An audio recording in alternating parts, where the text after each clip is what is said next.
Silencio. Un silencio que no era de paz, sino de algo ahogado, como el aliento de alguien que muere lentamente. Elena Ruiz, de 42 años, viuda y endeudada, no solo buscaba objetos de valor en la cabaña abandonada de su hermana, Isabela. Buscaba el cuerpo. Tenía que demostrar que Isabela no se había fugado, sino que había sido silenciada por algo maligno. En la sala, sobre la mesa gastada, encontró la última obra de Isabela, un lienzo sin terminar.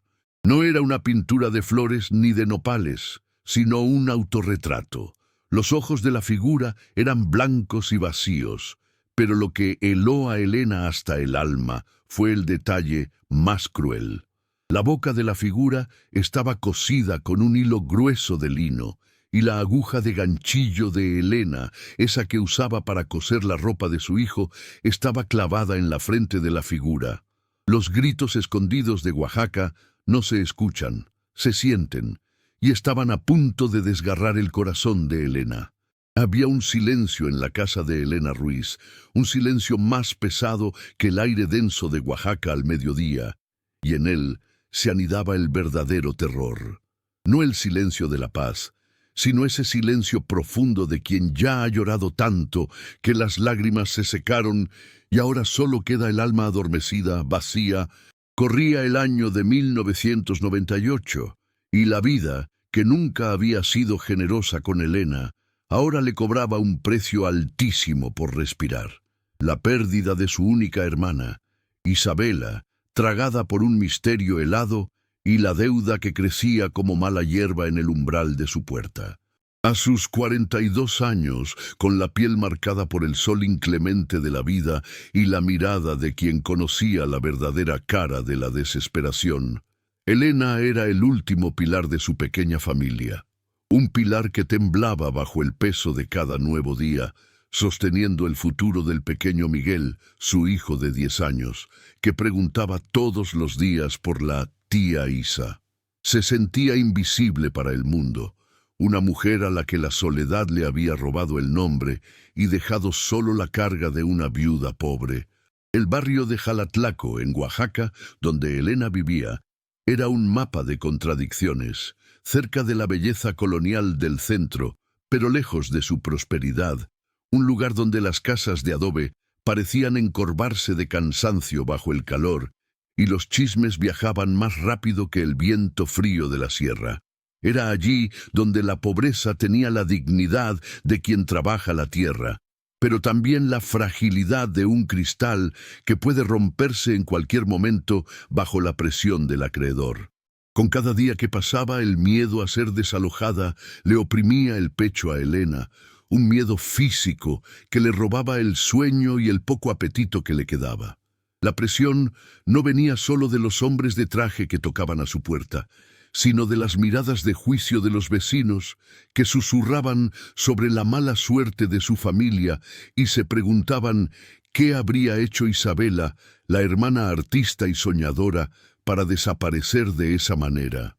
La tragedia de Isabela, que se había esfumado sin dejar rastro hacía 6 meses, tenía una dirección: la pequeña cabaña que había alquilado en las afueras, cerca de los campos de maguey, un lugar aislado que siempre le había provocado escalofríos.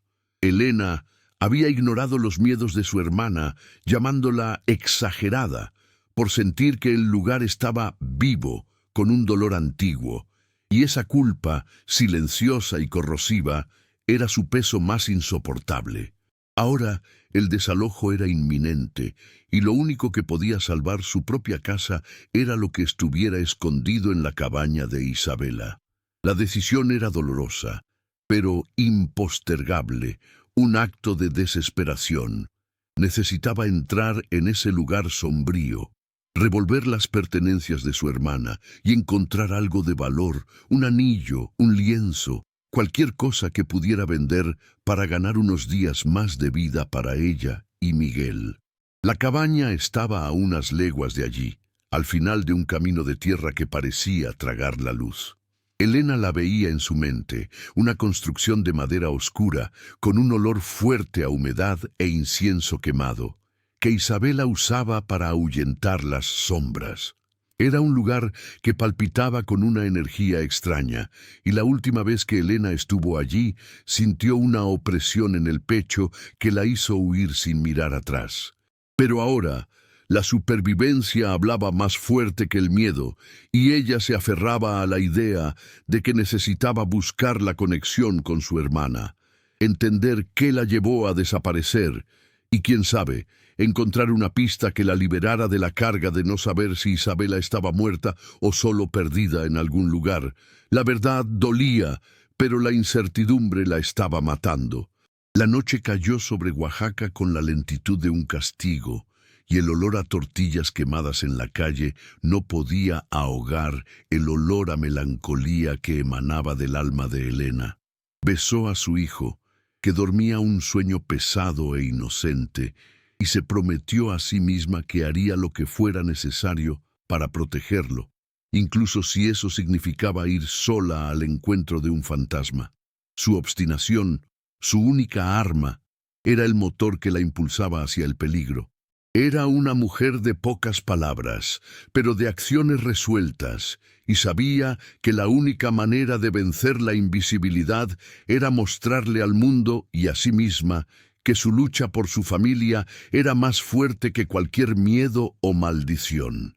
El camino hasta la cabaña era largo, iluminado solo por una luna creciente que apenas se abría paso en la oscuridad del cielo de Puebla. Con cada paso Elena sentía el peso de su propia vulnerabilidad, una viuda, sola, enfrentando la noche y la amenaza invisible que parecía esperarla. Sus dedos callosos, acostumbrados a la aguja y el hilo, sostenían ahora una linterna débil, y su corazón latía a un ritmo de tambor tribal en el pecho. El silencio del paisaje rural de Oaxaca era diferente al silencio de su casa. Este era un silencio vivo, lleno de grillos, y el sonido distante de un mariachi que tocaba una canción triste, una melodía que parecía profetizar su destino. A lo lejos apareció la cabaña, oscura, aislada, una silueta melancólica contra el paisaje desértico. Parecía más pequeña que en sus recuerdos, tragada por la vegetación rastrera y el miedo. Isabela siempre dijo que el lugar lloraba, y Elena, al acercarse, sintió un frío no natural subir por sus piernas, como si la tierra estuviera tratando de atraerla hacia abajo. La culpa, el miedo y la necesidad de salvación se mezclaban en un cóctel explosivo, y supo, en el fondo de su alma, que aquella no sería solo una búsqueda de dinero, sino una jornada al centro de su propio dolor y del dolor silenciado de su hermana. La puerta estaba entreabierta, una invitación muda y siniestra a la oscuridad. No había señales de forzamiento, lo que la hizo pensar que Isabela se había ido con prisa, o peor, que no se había ido en absoluto. El olor a incienso, que antes era fuerte, ahora era sutil, mezclado con un olor metálico y oxidado que parecía provenir de la propia madera. Elena respiró hondo, cerró los ojos e invocó mentalmente la protección de la Virgen de Guadalupe, un gesto automático de su fe que le daba una fuerza prestada. Ella era solo una costurera, una madre, pero en ese momento estaba a punto de convertirse en una guerrera. Compró esa cabaña abandonada por solo $5, pero algo sombrío la esperaba allí. Antes de continuar, cuéntame en los comentarios de qué país o ciudad me estás escuchando hoy. Y suscríbete al canal para no perderte las próximas historias de mujeres guerreras que, con la fe y la fuerza en el corazón, transformaron la maldición en bendición. El aire dentro de la cabaña era denso y paralizante, un aire que parecía haber absorbido la luz y la felicidad, dejando solo el polvo fino del tiempo y la sensación de que algo muy malo había sucedido allí. Al contrario de lo que se esperaría de un lugar abandonado por 6 meses, no había mucha suciedad, solo un orden espectral, como si Isabela hubiera arreglado todo antes de desaparecer, o como si algo hubiera mantenido el lugar intacto, esperando el regreso de su alma.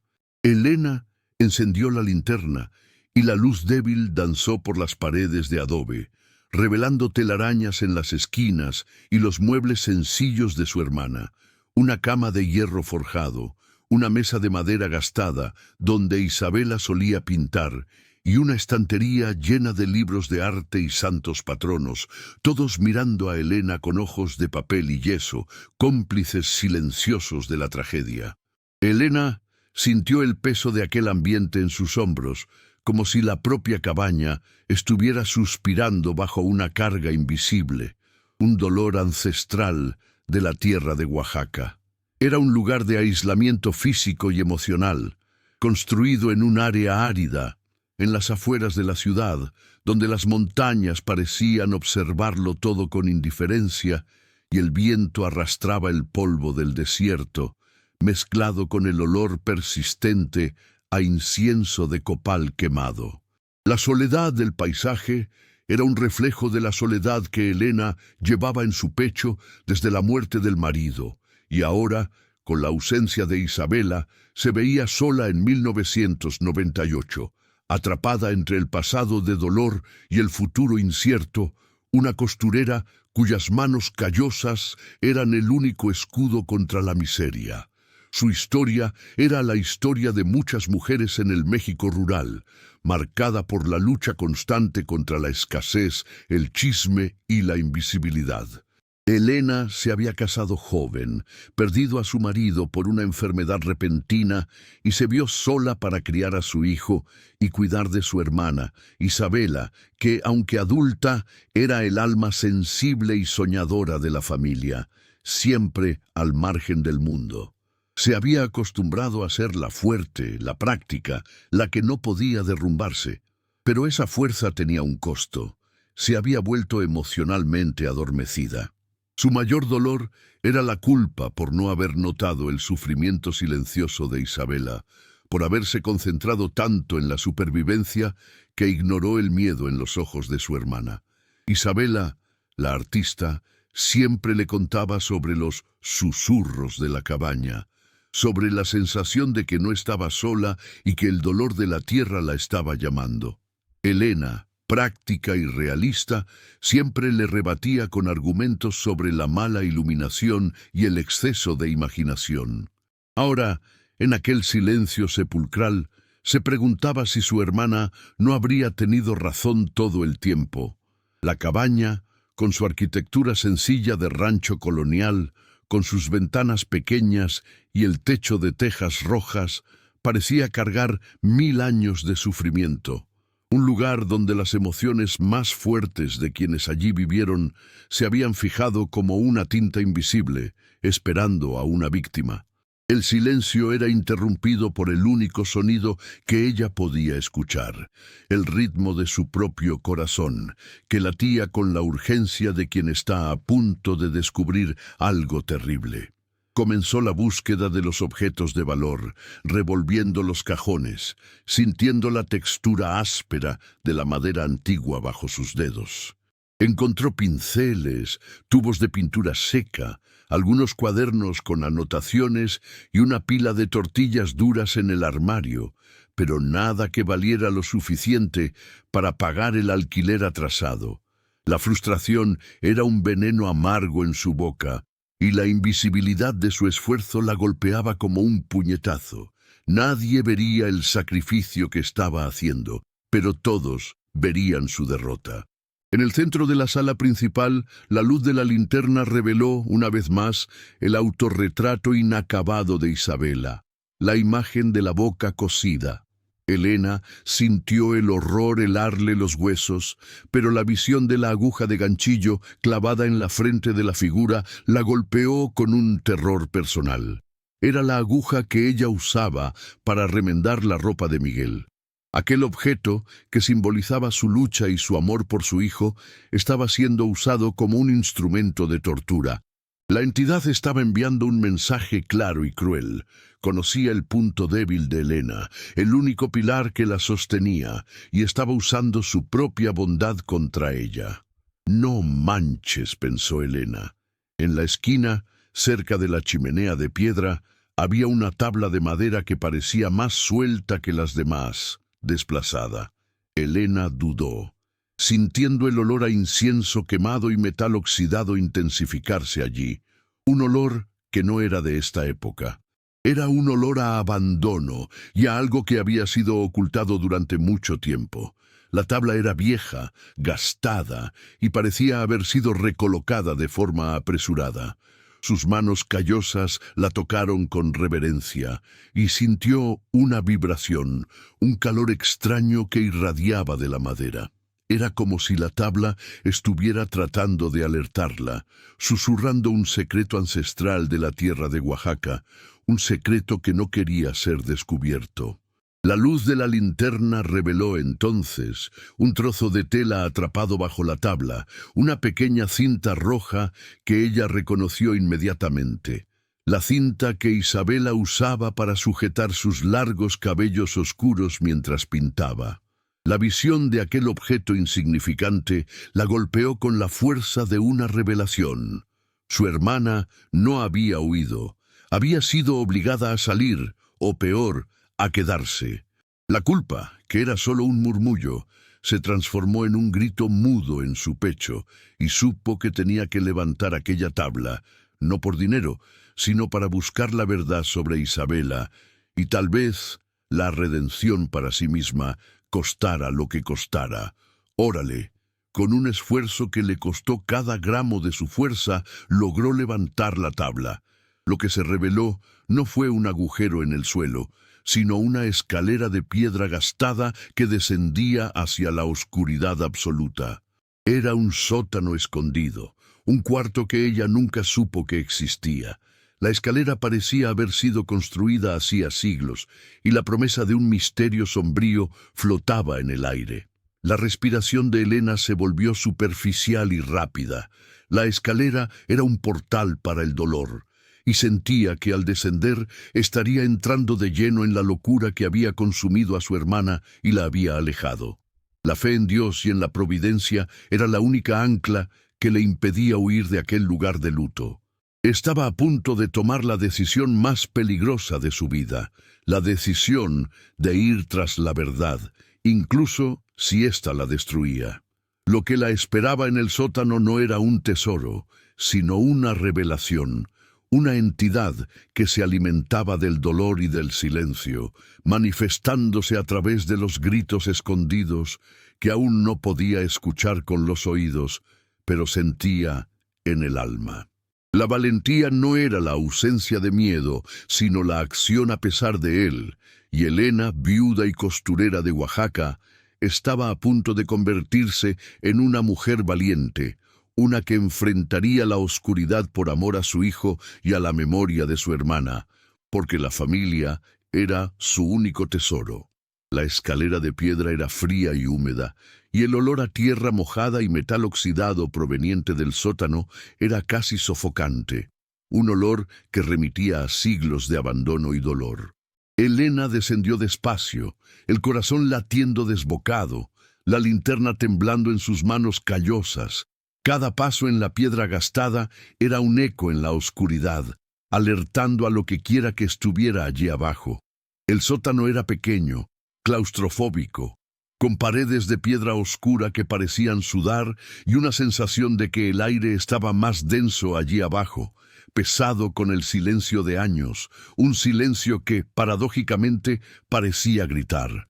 No había muebles, solo cajas viejas de madera apiladas en una esquina y en el centro del suelo de tierra batida, un caballete de pintura cubierto por una sábana blanca y gruesa.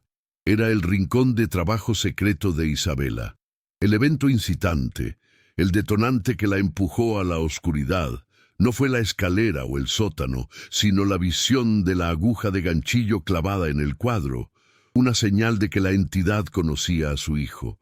Ella sabía que su hermana nunca habría usado el objeto de Miguel para su arte. Pero al pisar el suelo del sótano, Elena sintió el primero de los gritos escondidos, un dolor agudo y repentino que no venía de fuera, sino de dentro de su propio pecho, una punzada de desesperación que no era suya, sino la agonía de su hermana que había quedado aprisionada allí.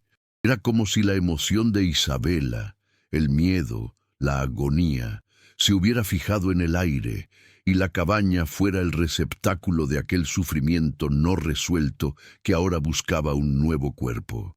Con cada respiración, el aire parecía más tenue y la sensación de estar siendo observada por algo frío y hambriento era abrumadora. Se acercó al caballete con pasos vacilantes, la linterna iluminando la sábana blanca que cubría la última obra de Isabela, y la blancura fantasmagórica del tejido parecía palpitar con la energía del dolor aprisionado. Sus manos temblaban, pero la determinación de saber la verdad era más fuerte que el pavor. Necesitaba honrar la memoria de su hermana, darle la voz que le fue robada y al mismo tiempo probarse a sí misma que el amor por su familia era más poderoso que la maldición del lugar. Con un tirón rápido y brusco, reveló lo que había debajo. No era un cuadro, sino una pila de dibujos, todos hechos a carbón sobre papel de arroz. Y la linterna de Elena reveló una serie de rostros en agonía, todos con las bocas abiertas en un grito silencioso, y los ojos fijos en un punto específico de la pared de piedra del sótano, como si hubieran presenciado algo horrible. No había dinero allí, solo la prueba fría y perturbadora de que Isabela no había desaparecido por voluntad propia, sino que había sido consumida por un horror que intentó expresar en arte. Con cada dibujo, el dolor de Elena aumentaba, un sufrimiento compartido que la unía a su hermana de una forma terrible. Lo que la convenció de seguir adelante, a pesar del miedo, no fue la posibilidad de salvar su casa, sino la visión de aquel sufrimiento silenciado, la boca cosida de su hermana, que la hizo sentir el dolor de la invisibilidad en su propia piel. Elena, la mujer que siempre luchó por su dignidad en medio de la escasez, comprendió que el mal que afectó a su hermana no era la codicia o el chisme, sino algo mucho más profundo. Una entidad que se alimentaba de la desesperación y de la invisibilidad. Y ella, Elena, la invisible, no permitiría que el dolor de su hermana permaneciera enterrado. Era la única que podía dar voz a aquellos gritos escondidos, y la única que podía proteger al pequeño Miguel, que dependía enteramente de ella para sobrevivir. La decisión de Elena de continuar la búsqueda selló su destino. Se arrodilló en el suelo de tierra batida, sintiendo la humedad de la tierra de Oaxaca penetrar en sus rodillas, y comenzó a revolver las cajas de madera apiladas al lado. Encontró algunas ropas viejas, paños de ganchillo inacabados, y finalmente, en una caja más antigua y olorosa, un pequeño cuaderno encuadernado en cuero, con las iniciales IR grabadas a fuego. Era el diario de Isabela. La clave para el misterio estaba en sus manos, y el peso de la verdad era casi insoportable, pero el alivio de haber encontrado algo concreto era inmenso.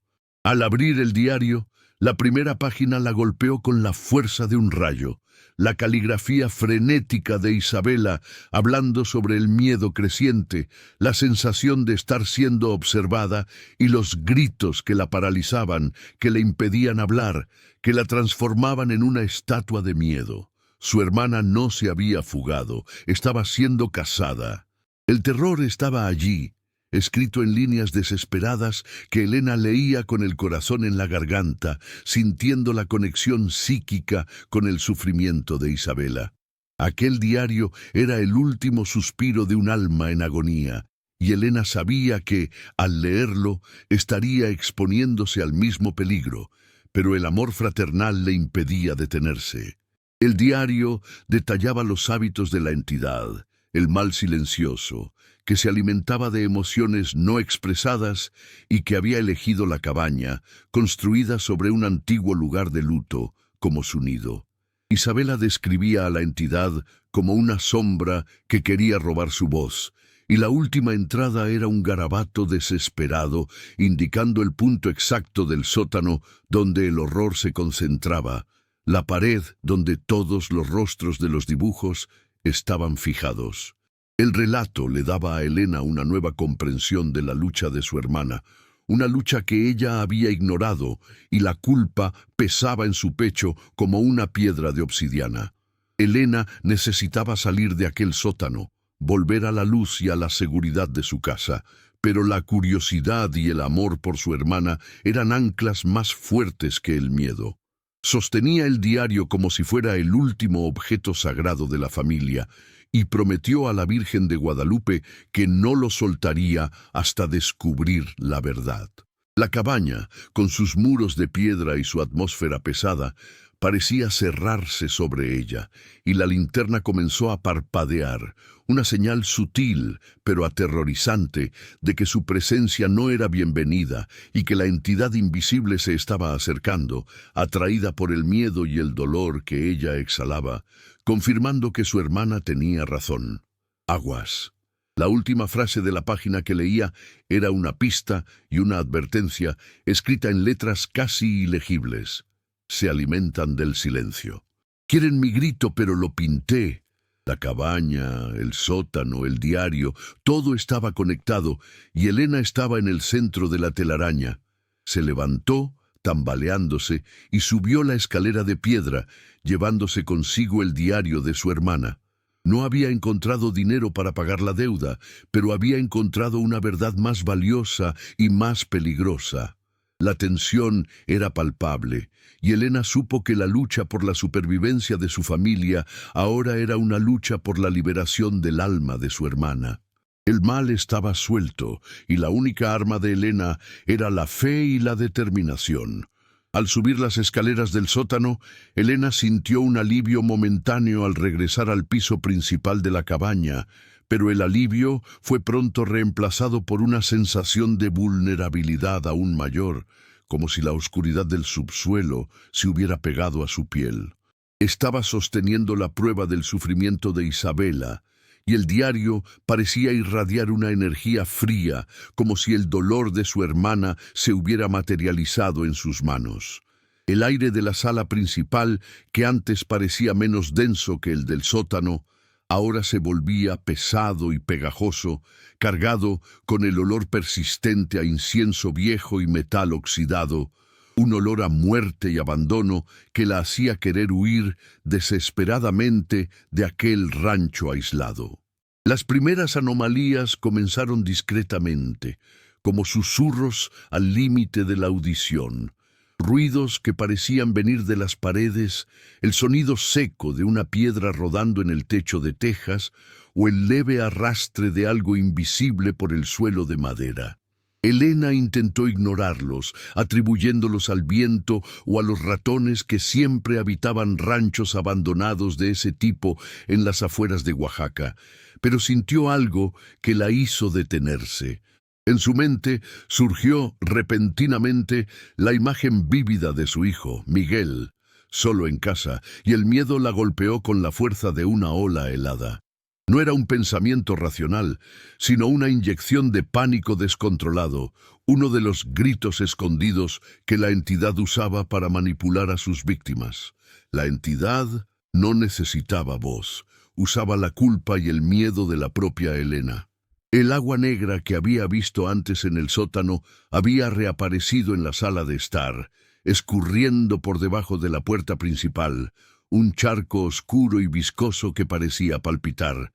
Elena se acercó, vacilante, y el olor metálico, similar a cobre y sangre seca, se intensificó. Retrocedió, sintiendo que aquella sustancia era la manifestación física del dolor de su hermana, el llanto de la cabaña. Con cada pulsación del agua, sentía una punzada de desesperación en su propio pecho. La entidad la estaba atacando a través de las emociones.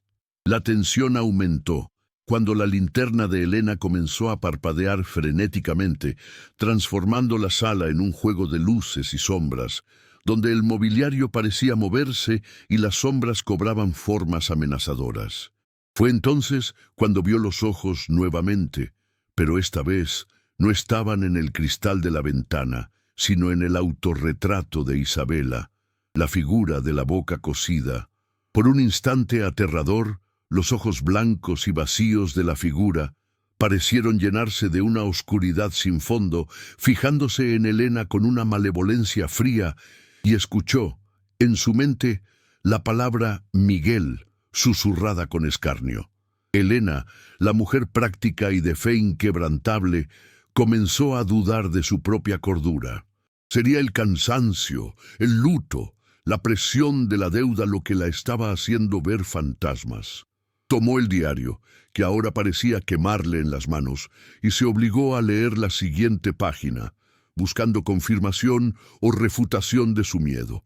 Isabela describía allí exactamente lo que estaba sucediendo. El mal silencioso no es real, pero te ve. Quiere que dudes de tu fe y de tu mente. Me mostró a ti, Lena, y a tu niño. Usa lo que amas para paralizarte. El diario era un guía para el terror, y Elena se dio cuenta de que su hermana la estaba ayudando, incluso después de su desaparición, dejando pistas para su liberación. El miedo se transformó en una rabia fría, la rabia de una madre que está perdiendo a la única persona que le queda y que está siendo manipulada por un horror invisible. Elena se acordó de Miguel, de la sonrisa inocente de su hijo, y su determinación se reavivó. Necesitaba ayuda, de alguien que entendiera el lenguaje del dolor y de los espíritus, de alguien que hablara el lenguaje de la sabiduría práctica. En ese instante se acordó de doña Carmen, la vieja curandera de Jalatlaco, conocida por leer hojas de café y entender el ruido de las almas, la única persona en la comunidad que hablaba abiertamente sobre lugares de luto y espíritus atrapados en rencores antiguos. Elena salió de la cabaña, tambaleándose, llevándose consigo el diario de su hermana. No miró hacia atrás, corriendo por el camino de tierra bajo la luz de la luna, ignorando el frío y el cansancio. La soledad del camino era inmensa, pero se sentía acompañada.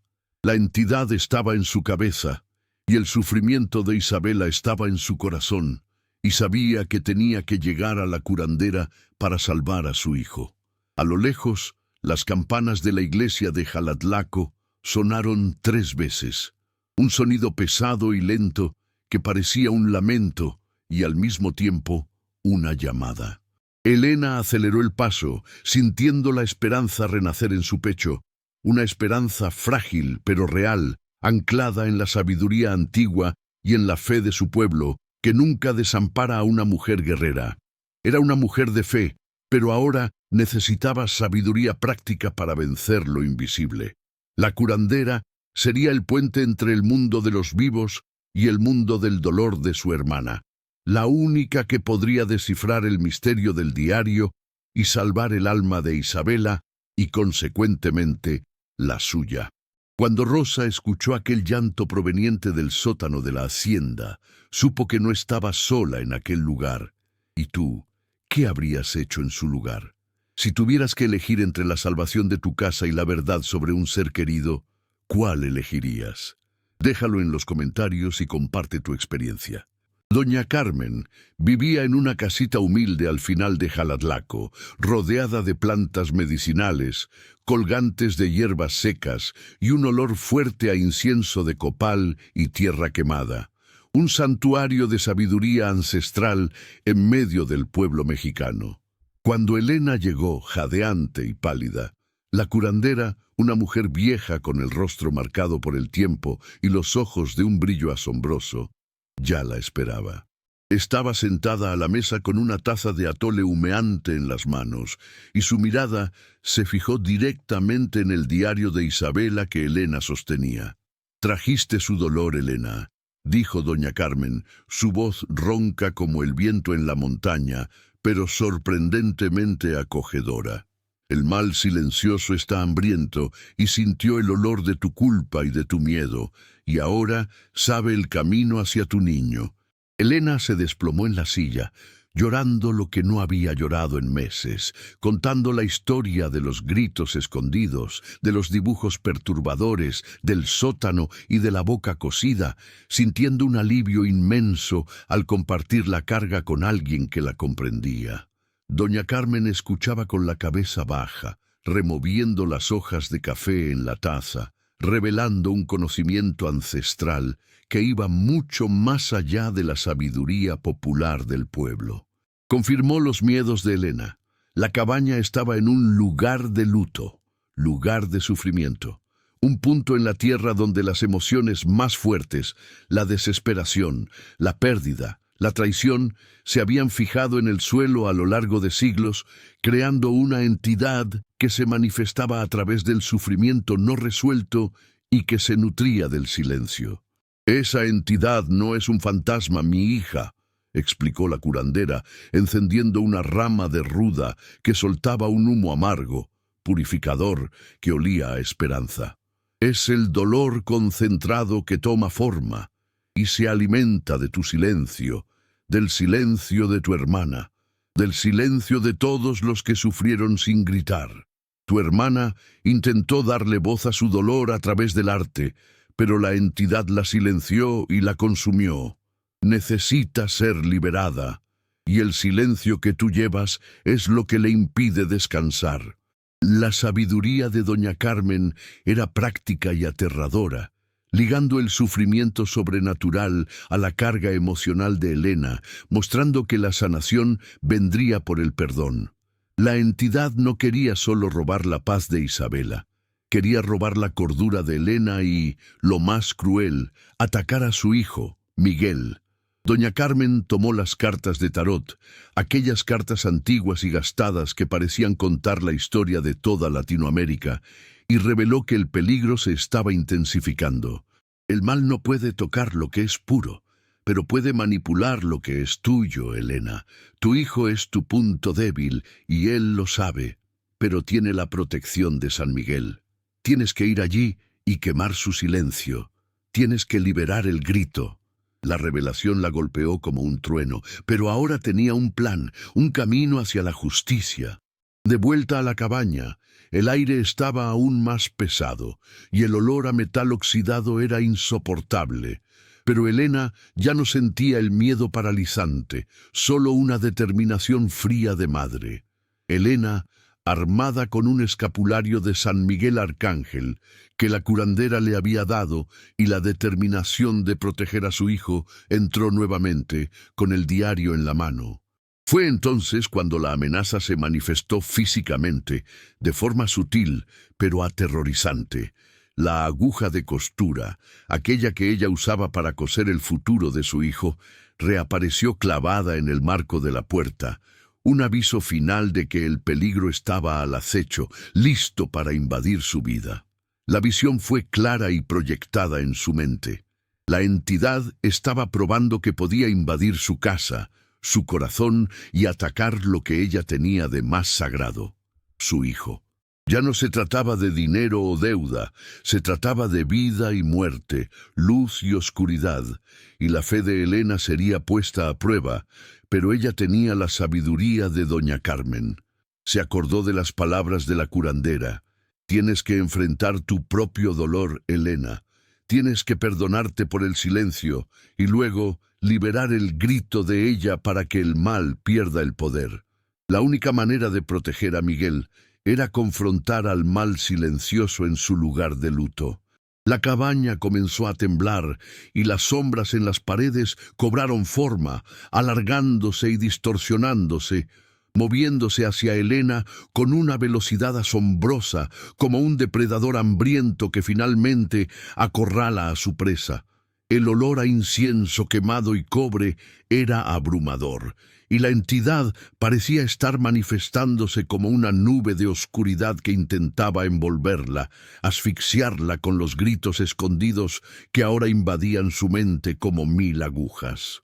Elena estaba a punto de luchar no contra un cuerpo físico, sino contra el dolor acumulado de un siglo, y la única salida era descender nuevamente al sótano, el receptáculo del sufrimiento de Isabela, y cumplir la profecía de liberación.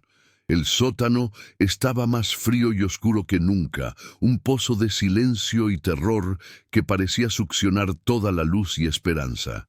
Elena bajó los escalones de piedra con una resolución de quien ya ha perdido todo. pero que encuentra en la fe la fuerza para el último enfrentamiento. El aire era tan pesado que parecía oponerse a su descenso, y el olor metálico y oxidado era insoportable, un recordatorio físico del sufrimiento allí aprisionado. Sostenía la linterna firmemente, pero la luz era tragada por la oscuridad del lugar, y con cada paso los gritos escondidos se volvían más fuertes en su mente, ecos de desesperación y culpa que la entidad usaba como ataque psicológico. Estaba allí para la confrontación final, armada solo con su fe, el escapulario y el diario de Isabela. La entidad se manifestó inmediatamente, no como un fantasma blanco, sino como una sombra densa que se proyectaba por las paredes y envolvía el caballete de pintura en el centro del sótano.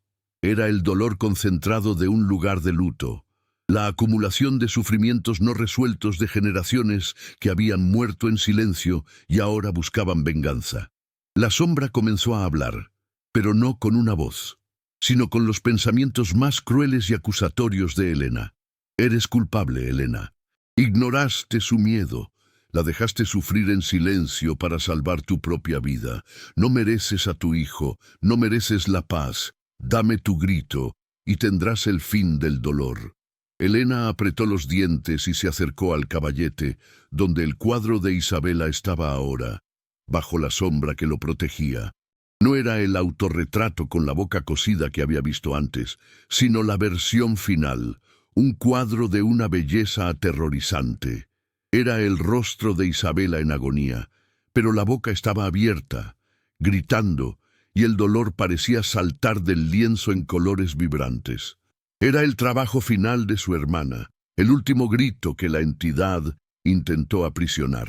Elena comprendió en ese instante de claridad dolorosa que el alma de Isabela estaba atrapada en aquel cuadro, el último receptáculo del dolor silenciado, y que destruirlo era la única forma de liberarla para el descanso eterno. La sombra se lanzó sobre ella, intentando asfixiarla, usando la fuerza de la propia culpa de Elena. Sintió el peso del dolor en su pecho, una opresión física que le impedía respirar, un peso que no era solo suyo, sino de todas las mujeres invisibles de Oaxaca que morían en silencio. Era el dolor de la invisibilidad, del sacrificio no reconocido, del chisme y del juicio social, todo lo que ella e Isabela habían sufrido. En ese momento de clímax, Elena tomó su decisión, una decisión con un peso moral inmenso. Se negó a ser silenciada. Gritó no de miedo, sino de liberación y de perdón, un grito primal que venía de su alma cansada, un grito que daba voz a su dolor y al dolor de su hermana. Perdono mi silencio, Isabela, me perdono por haber fallado, y ahora eres libre, gritó Elena, y el sonido, proveniente de una mujer que siempre se calló para sobrevivir, resonó en el sótano con la fuerza de una oración poderosa que rompió la barrera del silencio. Con la poca fuerza que le quedaba, tomó la linterna y el diario de su hermana y lanzó los dos sobre el caballete de madera, usando el fuego para consumir a la entidad y el sufrimiento. El costo era alto. Al absorber el dolor para sí a través de aquel grito de perdón, Elena liberaba a su hermana, pero la cicatriz de aquel sufrimiento estaría para siempre en su alma. El fuego se propagó rápidamente, alimentado por el papel y el lienzo, y la sombra soltó un ruido sibilante y agudo, no un grito de dolor, sino de hambre frustrada por haber perdido a su presa. Elena se dio la vuelta y subió la escalera, dejando atrás el sótano en llamas. Sintió un alivio inmediato en el aire, una ligereza que no sentía hacía años. El peso de la culpa y del sufrimiento de Isabela se había disipado. La entidad no había sido destruida, pues el dolor siempre existirá, pero su receptáculo y su víctima fueron liberados. Elena era una sobreviviente, y la justicia divina, la justicia moral que tanto anhelaba, se había manifestado en aquel acto de perdón, coraje y amor fraternal, el mayor de todos los tesoros. Elena salió de la cabaña en llamas bajo el cielo pálido de Oaxaca, el olor a humo y madera quemada llenando el aire, pero ahora era un olor a limpieza, de un mal que había perdido su poder.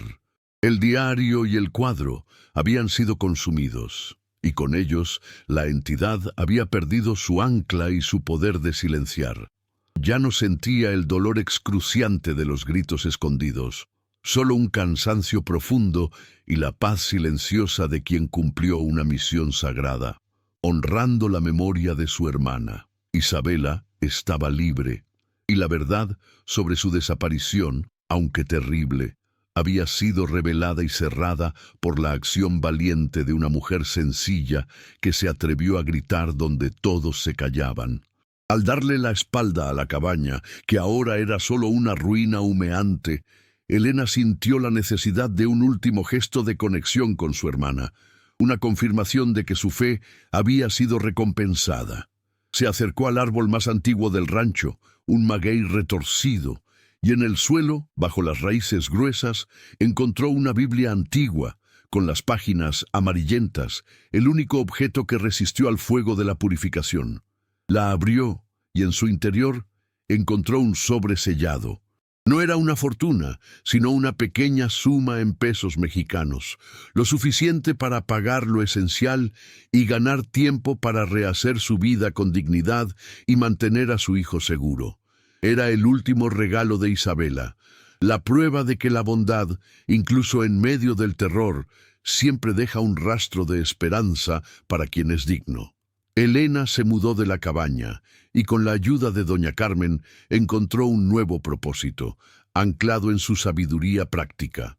No se volvió rica, pero usó su talento para coser y comenzó a trabajar con la curandera, haciendo bordados y ropa para la iglesia y para las fiestas religiosas, encontrando una nueva comunidad y un nuevo respeto en el barrio de Jalatlaco. Su vida no se transformó en un cuento de hadas, sino en un testimonio de fuerza, de superación y de fe inquebrantable. Ya no era la mujer adormecida. Era una sobreviviente que aprendió a convivir con la cicatriz de la pérdida y a usar su experiencia para ayudar a otras mujeres del pueblo a darle voz a sus dolores, encontrando la verdadera fuerza en la vulnerabilidad. El pequeño Miguel estaba seguro y feliz, sintiendo la paz de su madre y la ausencia del miedo que planeaba sobre ellos. Elena le enseñó que el silencio del dolor es el verdadero enemigo y que la fuerza de una mujer, de una familia, reside en su capacidad de gritar, de pedir ayuda y de perdonarse, pues la humildad precede a la victoria. Se convirtió en la prueba viva de que la justicia divina existe y que la familia, unida por la fe y el amor, es el único tesoro que la oscuridad no puede robar, transformando el luto en una lección de vida que sería compartida.